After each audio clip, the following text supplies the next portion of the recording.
बिस्मिल्लाहिर्रहमानिर्रहीम। आपने सुना कि भारत ने राफेल गिराने का बदला ले लिया। इंडिया ने हैदराबाद महाज के बाद जयपुर के महाज ही पाकिस्तान को खुदा न खास्ता पछाड़ दिया। तो भारत की इस फतह के किस्से तो मैं आपको बाद में सुनाऊंगा। मैं कल एक वीडियो में आपको बताया था कि बलूचिस्तान में इंडिया की प्रॉक्सीज काम कैसे करती हैं। उस वीडियो में मैंने बलूचिस्तान में हथियारों और फंड्स की तरसील के तरीक़ाकार के बारे में आपको आगाह किया था। आज मैं आपको बताऊंगा कि इंडिया बलूचिस्तान के अंदर अपना बयानिया बनाता कैसे है। आज इस वीडियो में रॉ के एक ऐसे एजेंट को बेनकाब करूंगा जो पिछले 13 साल से बलूचिस्तान में अलहदगी की आग भड़का रहा है, अपने गलीज प्रोपेगेंडा के जरिए बलोच नौजवानों को बंदूक उठाने के लिए उकसा रहा है। ये वो शख्स है जो मारंग बलोच जैसे किरदारों को बयानिया फराहम करता है, इनकी मजलूमियत का झूठा रोना रोता है, उन्हें हीरो बना के दुनिया के सामने पेश करता है, सोशल मीडिया पे BLA जैसे दहशतगर्द ग्रुप्स की तकरीबकारी को ग्लोरीफाई करता है। ये शख्स बाहूड बलोच के नाम से सोशल मीडिया पे सरगर्म है। ये नौजवान को बलोच नहीं है, ना ही बलूचिस्तान या पाकिस्तान से ताल्लुक है, बल्कि ये एक इंडियन शहरी है और इसका नाम दीपक नेगी है।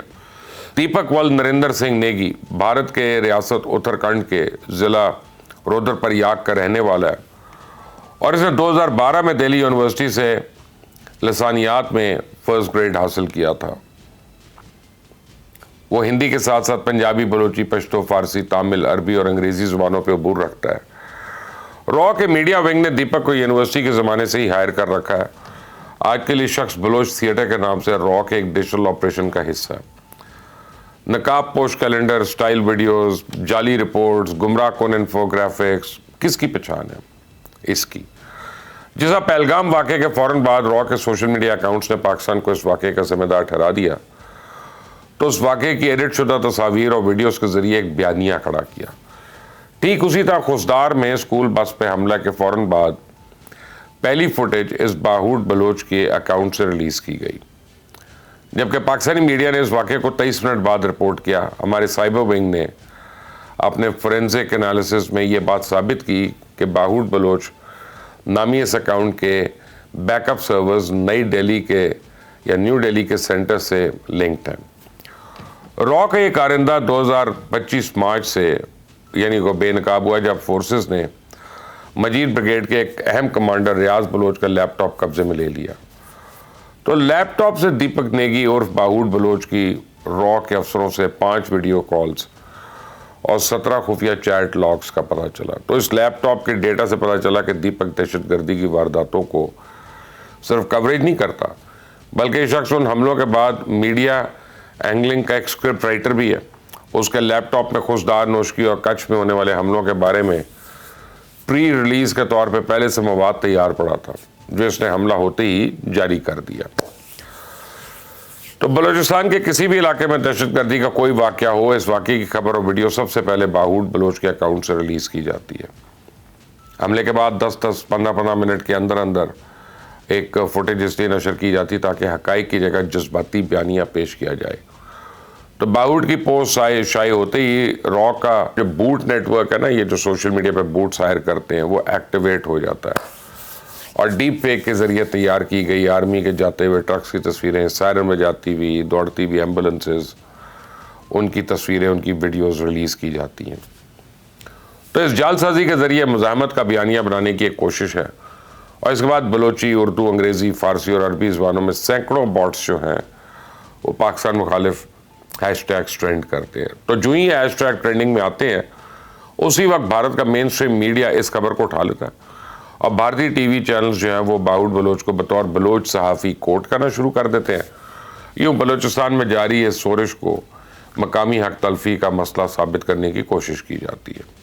अब आप अंदाज़ा करें कि भारत किस मुनज़्ज़म अंदाज में ये प्रोपेगेंडा वॉरफेयर चला रहा है। दीपक नेगी और बाहूड बलोच सिर्फ एक फ़र्द नहीं है, बल्कि ये इस गलीज़ भारतीय ज़हनियत की अलामत है जो बंदूक से भी ज़्यादा ख़तरनाक हथियार यानी झूठे बयानिए पे भरोसा करती है।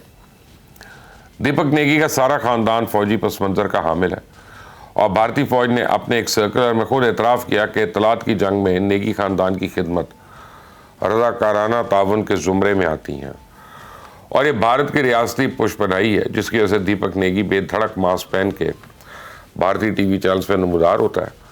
पाकिस्तान के खिलाफ जहर उगलता रहता है।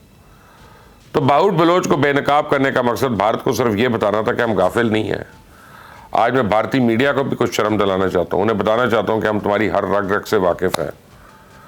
हमने जंग के मैदान में तुम्हारे दांत खट्टे किए, हम इंशाल्लाह इंफॉर्मेशन वॉरफेयर में भी तुम्हें झूल चटाएंगे। आज मैं अर्नब गोस्वामी और मेजर गौरव वारिया को इनकी औकात याद दिलाना चाहता हूँ। उन्हें प्रवीण स्वामी का एक वीडियो क्लिप सुनवाना चाहता हूँ कि भारत का एक दिफाई तज्जियाकार पाकिस्तान की दिफाई सलाहियतों को किस तरह से गिरदान रहा है, उनकी तारीफ किस तरह से कर रहा है। सुने। J-10 जो बहुत कामयाबी जिसने दिखाई, अब वो उसकी नेक्स्ट जनरेशन का, ये 4th जनरेशन का है, वो 5th जनरेशन का एयरक्राफ्ट है जिसको बोलते हैं J-31। तो वो उसकी बात करने गए थे कि हमें वो 40 चाहिए हैं, तो एक तो वो उनको मिलेगा। वो बात और करने गए थे कि उनके पास, चाइना के पास एक KJ-500 airborne early warning system है।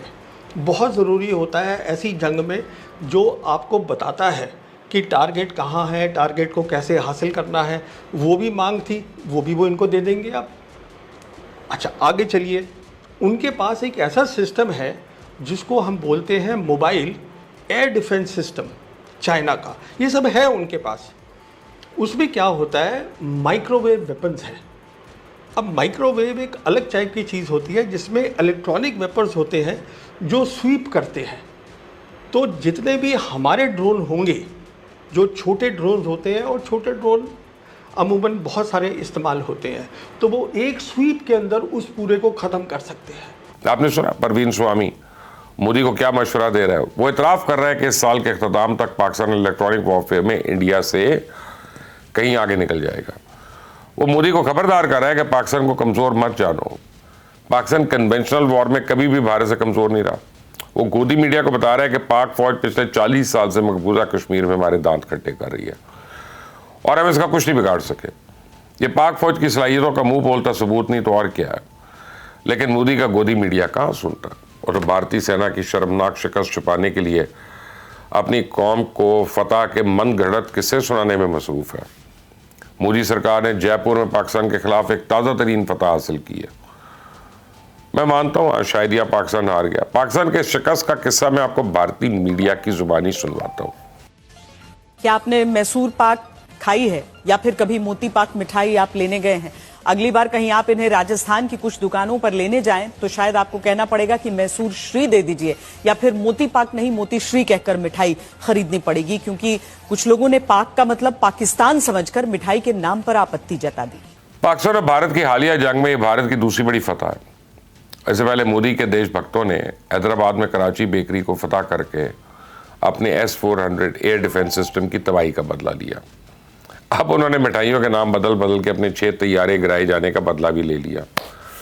बरकात में अगर थोड़ी सी भी साफ़ती अखलाकियत है या कोई शराफत है तो बेकनिया से ये मिठाई मंगवा के उसी पाकिस्तानी पायलट का मुंह मीठा करा दे जिसकी गिरफ्तारी की झूठी खबर उसने दी थी। पालकी शर्मा में थोड़ी सी भी शर्म है तो एक प्रोग्राम में इस मौजू पे भी कर दे कि मिठाइयों के नाम बदलने से उनकी तासीर और जायका भी बदल जाएगा। मैं पूरे भारत को अपील करता हूँ कि वो जलन बख्शी और मेजर गौरव वारिया जैसे जहर उगलते दिफाई तज्जियाकारों को ये मिठाइयाँ तोहफे में भिजवाएं। शायद उनकी मिठास से उनके लहजों की कड़वाहट ख़त्म हो जाए, शायद उनमें शिकस्त को कबूल करने का हौसला आ जाए। भारतीयों, मान लो तुम ये जंग हार चुके हो, मान लो तुम पाकिस्तान का कुछ नहीं बिगाड़ सकते, कम से कम बेकरीज के ऊपर तो गुस्सा मत उठाओ। मिठाइयों के नाम तो मत बिगाड़ना शुरू करो, होश के नाखून लो। ये सब तुम इसीलिए कर रहे हो क्योंकि तुम्हें पता है तुम्हें कुत्ते की मौत मारा है पाकिस्तान ने, और यही असल सच है आज का। अल्लाह हाफिज।